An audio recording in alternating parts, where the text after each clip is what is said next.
Art کی دنیا کے گرد سفر، اینیمیشن کی ابتدا، کوڑے کرکٹ سے کلاسیکی موسیقی اور سیاستدان سے سپر ہیرو تک۔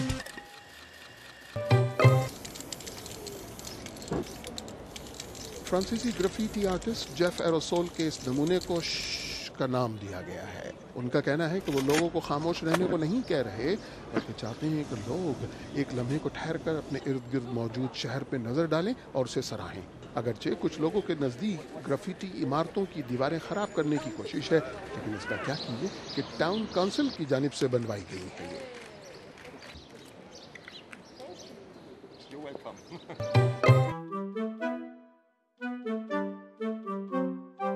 یہ 1911 کا سن تھا جب امریکی کارٹونسٹ ونسن مکے نے مختصر دورانیے کی یہ فلم لٹل نیمو بنائی تھی۔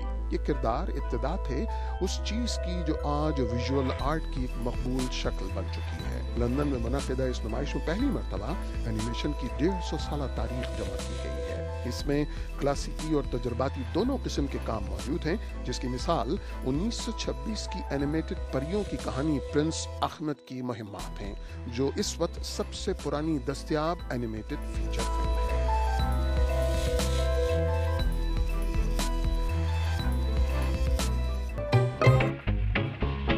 یہ دیکھنے میں کسی بھی سپر ہیرو کامک کہانی کی طرح ہے، لیکن یہ سپر ہیرو روسی وزیر اعظم ولادیمیر پوتن اور ان کے ساتھی صدر دمتری میدویدیو ہیں۔ سپر پیوٹن نامی یہ کامک روس میں انٹرنیٹ پر بے حد مقبول ہوا ہے۔ اس کامک کے 25 سالہ خالق سرگئی کارلک کا کہنا ہے کہ وہ روس کے سیاسی منظر میں تازگی لانا چاہتے ہیں، کہ کچھ لوگ اسے عوامی رابطے کی کوشش قرار دیتے ہیں۔